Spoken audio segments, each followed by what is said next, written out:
Welcome to another episode of I Am Change podcast. Today we're going to be looking at inflation, the cost of living, and how we can even navigate it. It's been a madness so far, and a lot of people are just confused. Nigeria's inflation rate currently stands at 23.71% as of April 2025. Even though it showed a slight decrease, I'm not even sure that is anything to go by because the prices are still increasing. Purchasing power is shrinking. Financial stability feels even now much more harder to attain. And people are just like, how do we navigate this? Hence, we're going to be joined by Kalu Aja, who is a certified financial education instructor with over 22 years of experience. Wow.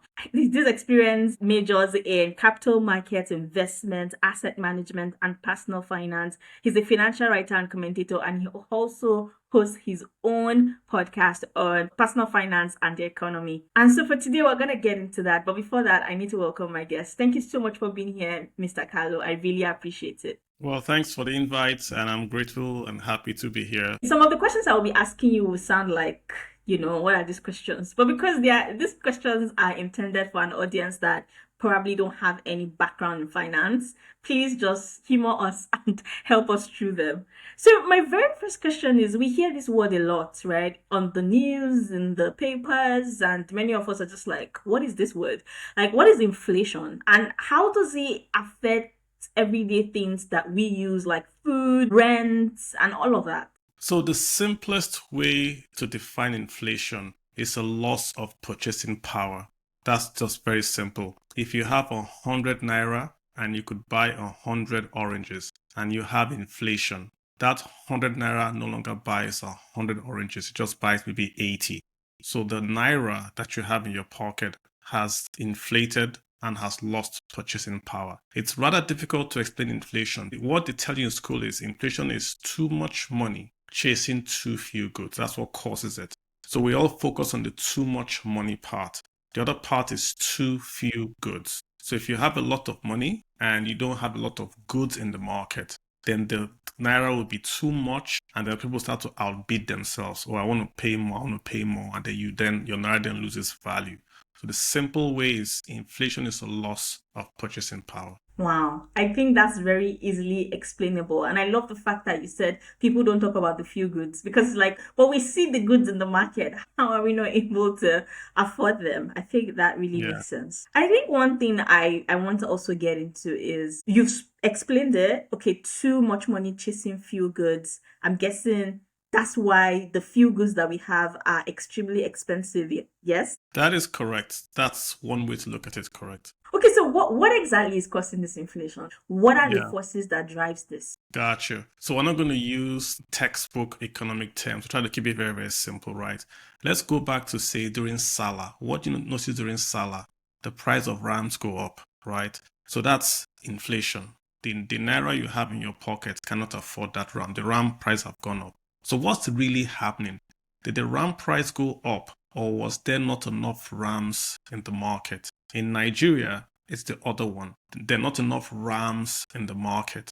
That's what we call, cost push. Because the goods are not available, then the price per ram goes up. So even if you have double your money, you can't find a ram because everybody wants to buy the ram, so the price goes up. If you compare that to, say, if you go to the UK or you go to the West, maybe during Christmas or during Thanksgiving in America, and you want to buy a turkey, literally the turkey prices are not just the same. You get discounts, they are falling. Like if you go to buy chocolates during Valentine's Day or you want to buy something during an event in the West, the price will go down. Why? Because there's so much supply that the next shop cannot increase its prices, because if they increase their prices, they lose customers. So in that instance, even though you have a lot of money in circulation, because you have a lot of goods in the market, then the prices don't go up. So you don't really lose that purchasing power. So what causes inflation is the two things. Number one, too much demand. Number two, not a lot of goods in the market. So let's come to Nigeria. What's causing the inflation in Nigeria? When we measure inflation, we measure what we call the consumer price index. Very simple. We take a basket, we put things in the basket. GSM card, yam, gari, transportation, fuel. We put it in the basket.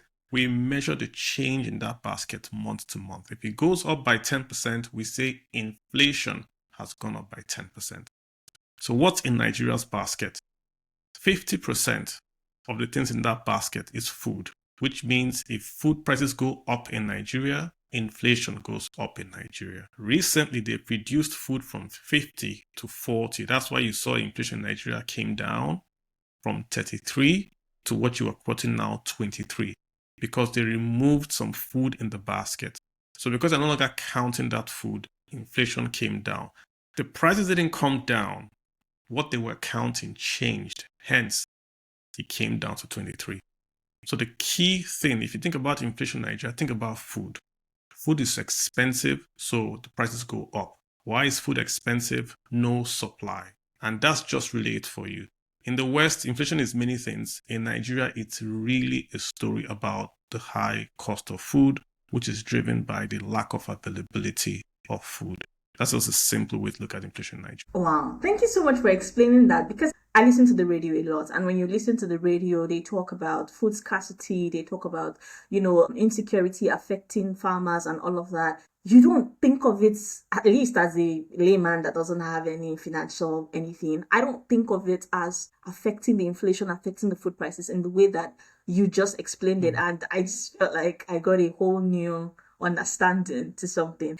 And I think another thing is a lot of young people are confused. Yes, inflation is going up, but some companies and some organizations are saying, yeah, we know that inflation has gone up, but we're increasing your salaries. You're getting 20% more, you're getting 10% more, or whatever the case may be. But it still doesn't seem to be enough. It's like, okay, we're getting an increase in salaries, but our lives are not better. Our purchasing power is not going up. What exactly is going on here? Yeah, good question again. So the rate of change in that basket, it's going faster than wage inflation. So, you have the food in that basket and you have your salary.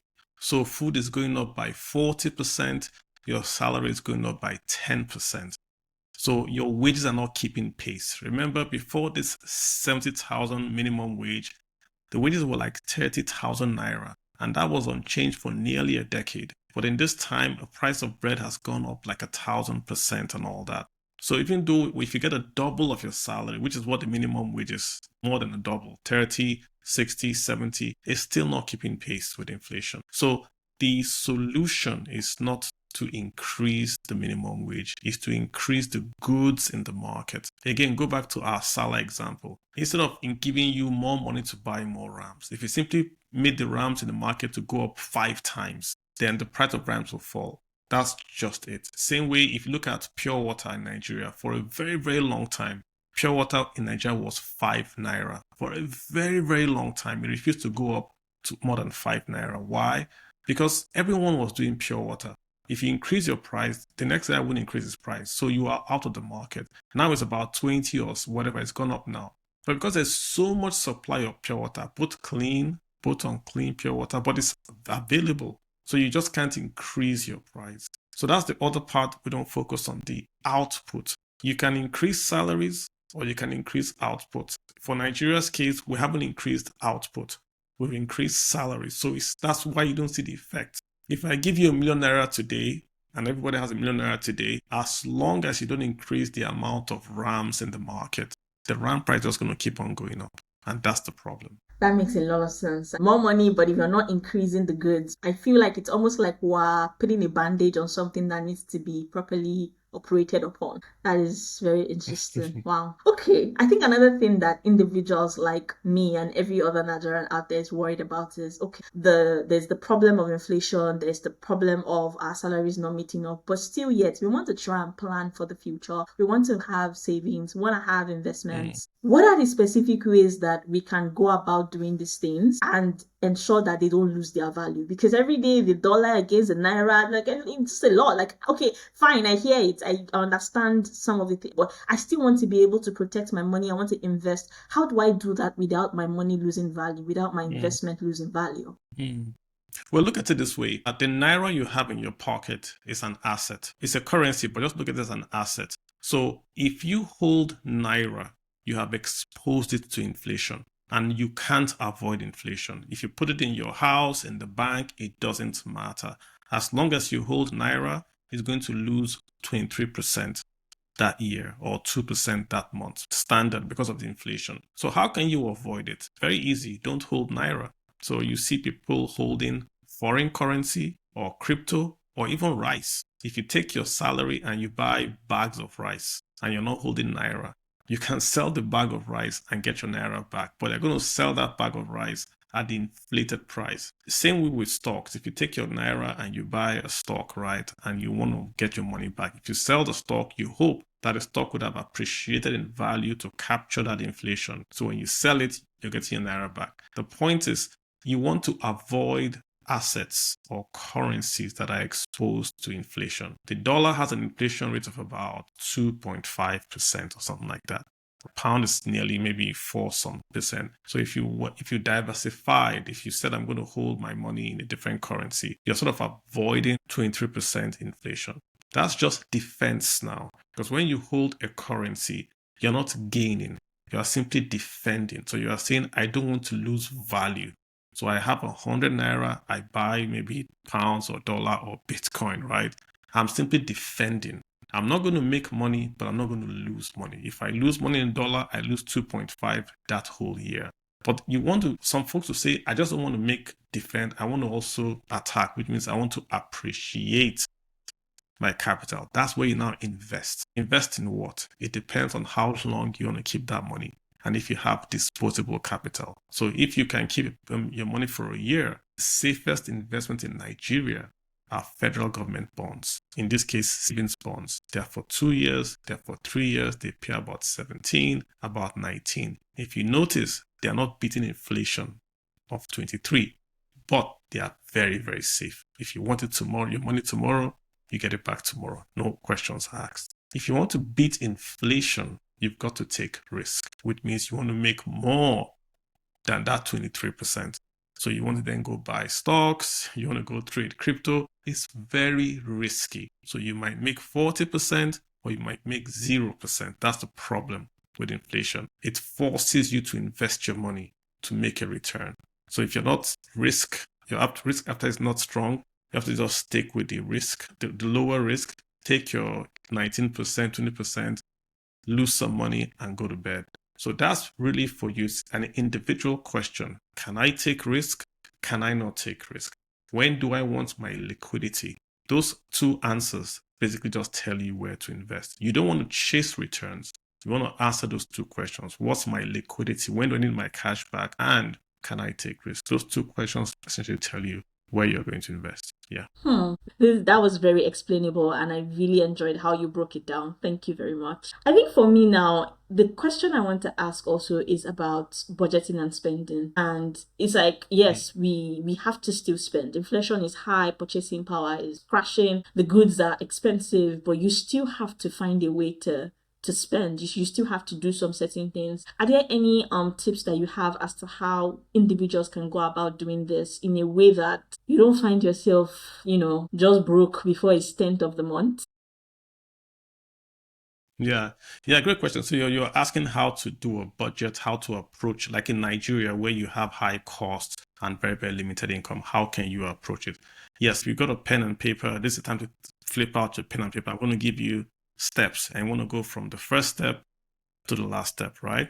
So the very, very first thing you want to do, let's say in May, right? You can say you're going to start next month.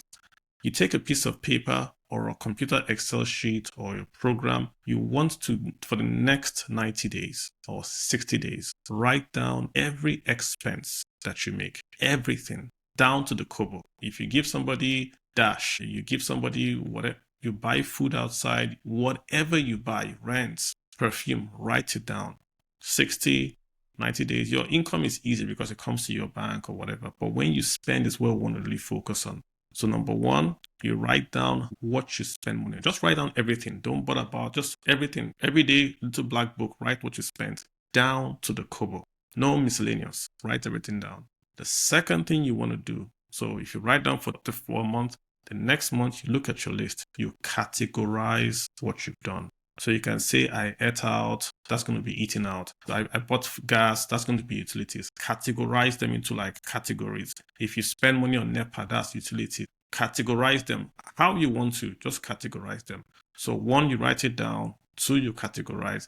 Number three, you put those categories into two boxes. The technical term is going to be non-discretionary, which means it's not up to you to spend that money. You must eat as a human. So eating is non-discretionary.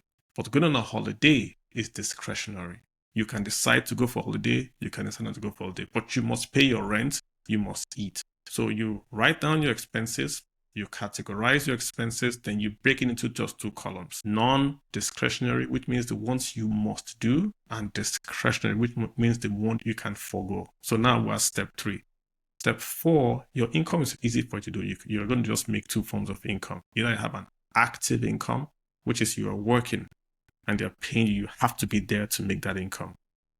Or passive income, meaning you're not there. Maybe you buy a share and then go to pay your dividend. You're not there. So it's just income, active and passive. Your budget is simple. Your passive income should pay your non-discretionary expenses. That's your goal in life financially. That's what you call retirement. When your passive income, the income you make when you're not working, you're not there, can pay your non-discretionary expenses, that's when you can retire.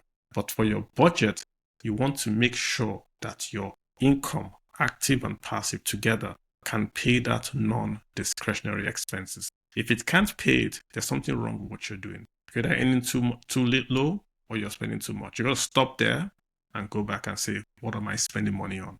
The whole idea of a budget is for a plan. You want to say, this year I want to spend 5% less on my non-discretionary. You have to have that long-term plan. Then you implement it in what you categorize. So if I say I want to reduce non-discretionary expenses by 5%, that's my goal for 2025. What am I going to reduce? TV, holiday, what? So you go to the actual expense category and you reduce it. Where do you put the savings? Oh, I want to save in my investment, which is my non-discretionary. I want to put money in my RSA. You put it there. So it's got to be, budget isn't that you say, I'm not going to spend, I'm going to suffer. No, if you do it that way, there's no goal there. You've got to have a long-term goal. What do I want to achieve this quarter, this year? This quarter, I want to be at least positive. I want my income, i.e. passive and active, cover my non-discretionary. At least let me be there. If I can cover that, okay, I want to cover and save 10%. If I pay my rent, I want to have 10% and I want to spend. If I can't, am I spending too much? Or am I getting too little? When the goal is still raise my income. The point is, you've got to have a budget that is based on a plan that is already there. Not just to say, I'm going to budget, when I'm going to eat out, there's no plan. You save the money, I don't know, what are you going to do with the money? It's going to be based on the plan. This is the whole topic on its own. I have a book, Let's Talk About Your Money. I had to get it on Amazon, and there are also other books you can get on YouTube that can do a budget. There are a lot of apps, YNAB, just an app you can do. But the point is, your budget has to follow your plan. You can just say, I'm going to budget. It doesn't really mean it's not going to help you. Have a plan, have a goal. I want to save, I want to invest, I want to cut expenses, I want to get out of debt. Then let your budget represent or reflect that plan. Wow. I mean, I think that it's very important that you said you have a book, because I feel like this is something that you have to keep refining and working at until you get very good at it. It's not something that I think it's a one day thing, but you gave us really interesting, actionable steps that can actually help us get started. So I really like that. I think that another thing I'm going to address now, even though most of the time, how do I put it? I try to avoid asking the question, but still, a lot of people who listen to this might be curious as to say, okay, but what exactly, is the government supposed to do to help this? What policies can they put in place to actually help this? This is your area. I see your tweets, how you break it down and everything. What is it that the government is supposed to be doing at this moment that would help this inflation rate and just help us get a better life in Nigeria in general? Yeah, I got you.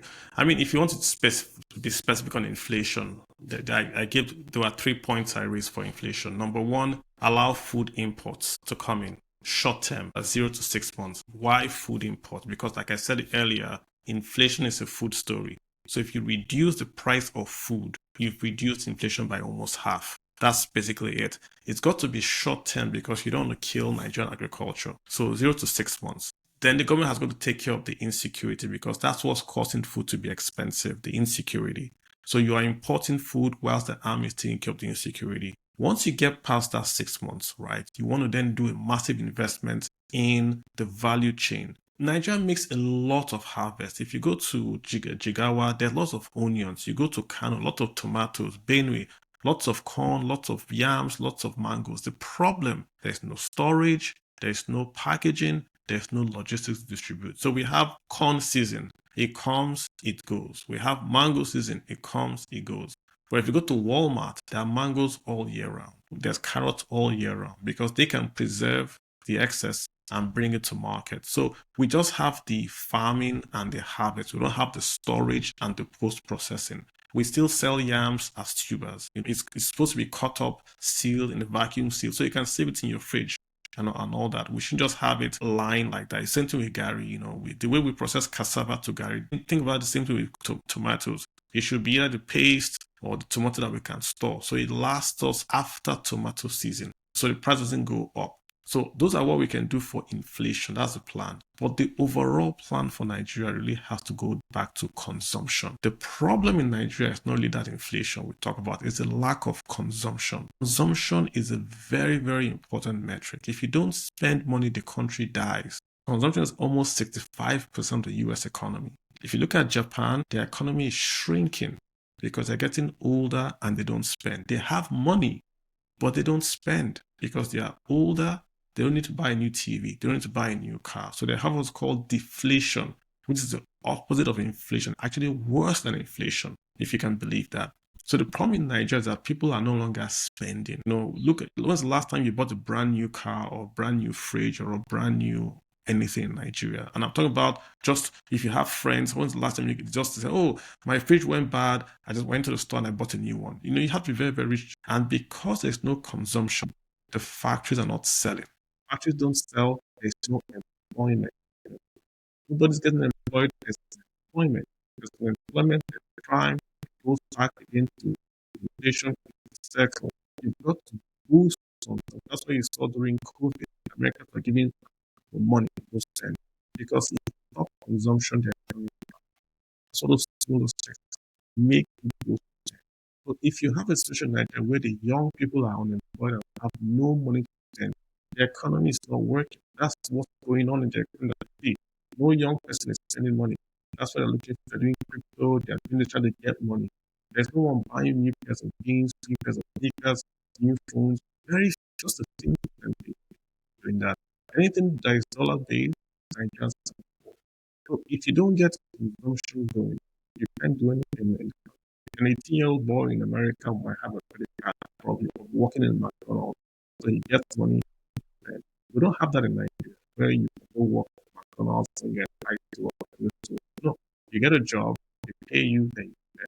And in Nigeria, you work for the bank, you don't like the rest of the job. Goes out and buys very, and that's the problem. The government's job is to stimulate by reducing taxes, reducing the cost of living, take away power, if our prices come down. The prices come down by 40%, then the income we make. Back to our RAM example. The price of RAM came down by 40%. Then more people buy RAM. The RAM sellers make money. They can go back and breed more RAM. So next year they bring more RAM to cheap. The consumption of prices come down. If you don't consume, the RAM guy has to sell his price double the price. So that is just the one thing I want to take away. The government has got to boost consumption that we can get the economy going. When you said consumption, I had a totally different idea of what you were talking about in my head, honestly. But when you started to break it down and saying that nobody's buying anything, I have been trying to save for a new laptop now for how long? But let's not go into that. So I really understood it very clearly when you said to break it down. I'm not sure how old you are, but Fela has a song. Give you an example. Like, if you know Fela, right? Fela Anikulapo Kuti. The guy was a musician, but he was an economist. He sang a song called Overtake, Don't Overtake, Overtake, where his friend was trying to buy a fan, just like you. If you listen to that song, people think he was saying his friend tried to buy a fan. He was saving and saving and saving. Every time he only bought the fan, the price went up. He saved it, the price went up till there was second tier market. That's Nigeria for you.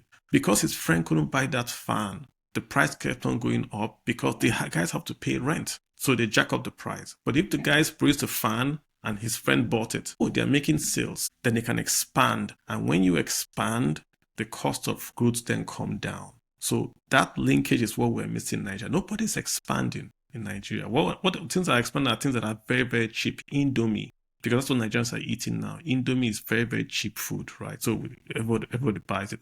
But you don't see Nigerians like buying like expensive stuff. Rice is very expensive. Gary now is very expensive. Meat, protein, very expensive. And these are things that are like should be normal. Laptop should be not. You should get a laptop with a consumer loan. Nobody buys a laptop by saving. You should be able to walk into a store and say, I have a job. They give you a laptop because a consumer loan, you have the laptop, you use it. Then you can sell it when you're done. But if you want to save to buy that laptop, it's going to be in Naira almost impossible. So it's just highlighting the point you were making again. Yeah, thank you so much for explaining it. I mean, I've added it to prayer points. Maybe that would work faster. And I think I love that you've also been talking about the business side of it, because I have a lot of friends who are business owners. Unfortunately, some people have had to close down their businesses because, like you said, nobody's buying anything. And if nobody's buying anything, how do I even stay afloat? The few people who are still keeping their businesses alive are very confused as to what do I do? I can't keep telling my customers every time that the price has increased. I can't keep telling them that today's price is not yesterday's price, and they're really struggling. And I'm just thinking, do you have any tips for small businesses in terms of how to manage the inflation that is happening in Nigeria? Yeah. I mean, the first thing is that if you're importing anything, you're in big trouble. If anything you're doing is imported, that's a big, big, big place you don't want to be in. The opportunity for you is to see if you can make that thing locally. Because if it's in dollar, you're already going to be at, you are importing inflation. Now, if you want to make it locally, does it require power? Because the only savings you have is labor. Power is more expensive in Nigeria than outside. So the only way you make savings is on labor, which means if you want to make something in Nigeria and it's going to cost you, it's a manual thing, i.e. you have to bring it in and assemble it in Nigeria and sell it. It makes sense because you are doing human labor. But if it involves in a factory, you have to put the power on, it's a big problem. Diesel is expensive, power is expensive, so you're going to be at a disadvantage there. So what you sell is very, very important. If, like I said, I compared Indomie with rice. Indomie looks cheaper than rice per pack. And that's the problem. You've got to only sell things that people can afford. If you're going to do soap, luxury soap is not the way to go. Nigerians can only afford very expensive things and very cheap things. That's in Nigeria. You can't bring in a mid-market soap. No. It's got to be very expensive so it makes your skin glow. It's got honey. It's got all those nutrients. And rich people will buy it because a lot of rich people in Nigeria. Or it's just going to be a very, very basic bottom of the pyramid soup that just gives you lather and you're done. If you bring something that's going to be in the middle, it's organic, it's not going to sell, right? Because there's no disposable income. People are either going to buy what is really, really important or what keeps them alive. They have no time to look to buy what's nice, like vitamin E. They don't care. Does it lather? Just like milk. Look at milk markets in Nigeria. Cowbell, a long time ago, was not real milk. Big cheap milk. But now it's mainstream. Why? Because no one could afford cheap milk. The premium milk, liquid milk. No one could afford it.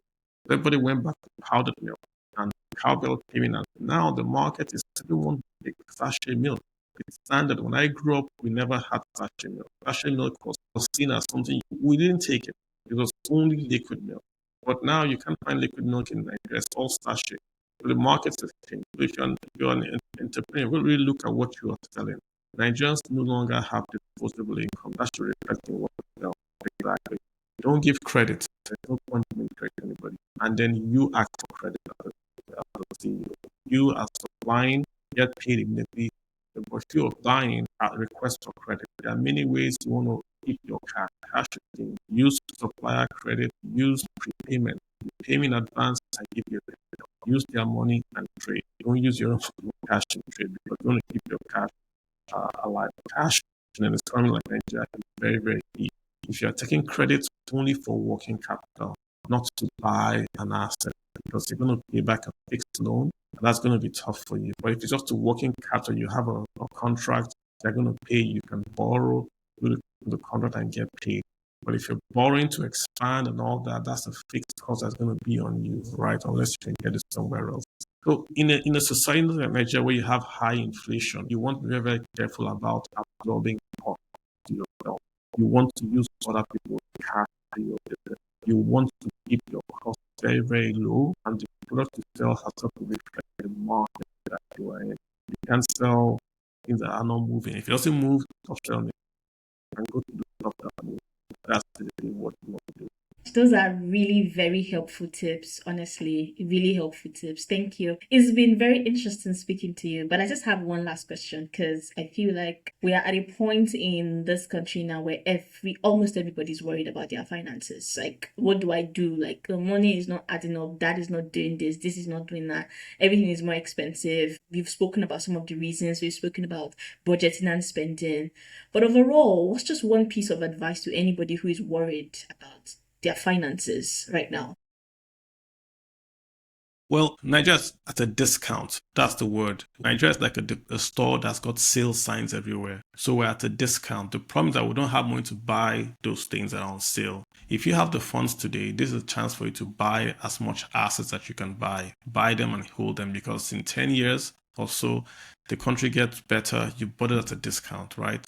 But overall, you've got to try to survive for when things break for you. The policies in the country are not right. Not the economy. The structure of Nigeria itself is not right. There are a lot of things that are wrong with the country that if we don't change, we can't move forward. And I'm talking about economics, things like allocating resources based on federal character. To say we don't want to fix the railways, but we import SUVs because the roads are bad. We are doing too much spending. I just did a tweet on the budget. We're going to spend about 49 trillion. We're going to earn 35 trillion. We're going to sell oil based on $75 a barrel. Oil today is 65 a barrel. So already $10 has gone off our budget. But we are still spending as if we are selling oil at $100 a barrel. There's a big debt. We're funding Nigeria with debt. So it's got to come to a head.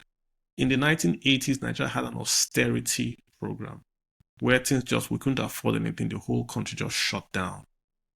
I don't know if it will happen this time, but we're slowly getting there. There's no off ramp. I don't see the guys in leadership saying, oh, wow, there's a problem. Let's stop spending and let's see what we can do. Lots of young people that have no job, have no education, or have an education, no job. They've done their part. They went to school, got their first class, there's no job.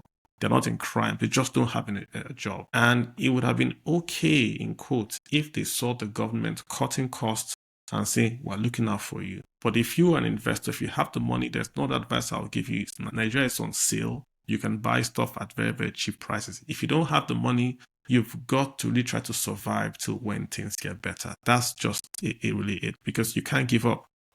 Lots of people are leaving the country. That's actually an economic strategy, because where you are determines what you earn. So if you're Nigerian and it doesn't work for you, leaving the country seems like a bit of a strategy. Also, learning a skill. Lots of folks just say, I don't have a job. There are jobs. So you've got to learn that skill. So I would say take that money. If you look at someone going to give you money, IT is open. You get a certification in is it Python or whatever? You get a job remote and you can make good money. I know lots of people in Nigeria that work locally and get paid in dollars because they're doing coding or whatever. And those jobs are there. So if you have to move. If you have to learn a skill, learn a skill. But just don't sit down. Just don't sit down and wait, because you're just going to atrophy away. You've got to have a strategy for how to survive this, really. And coming together sometimes, helps you. You've got to learn, try to read stuff and know stuff. You just can't do the Nigerian thing of going to Twitter and complaining. Take charge of yourself, have a plan and try to execute that plan. No one is going to help you. I go to the States a lot. The States, they have their own way. They also have a bad economy. But they have a process where you go to school, you work in McDonald's, buy a car, you can get a job in the gas station. So they have it there. It's never going to change. We don't have it here. You can, like, when I grew up, now you have internet, you can download for free, Stanford, MIT, Harvard, and so leave, learn a skill, do something. Don't just wait. Once you wait, that's when you die. Thank you so much.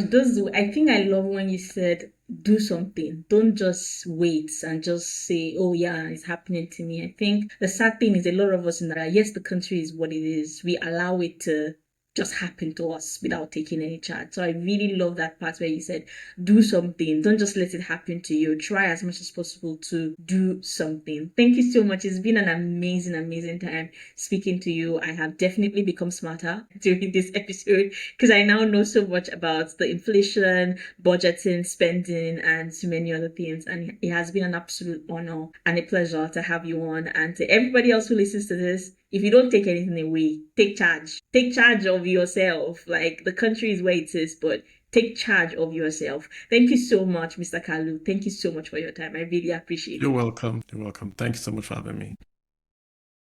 And that was my episode with Kalu Aja, a certified financial education instructor, and we spoke on the topic inflation and the cost of living, navigating the economic challenges that we're currently going through in Nigeria. Like he said, take charge of your life. Make sure you listen to I Am Change podcast on any of your favorite listening platforms, and also watch the full video on YouTube, I Am Change podcast. Share your thoughts with us on social media using the hashtag I Am Change podcast. Till we see you next time for another episode, take charge of your life.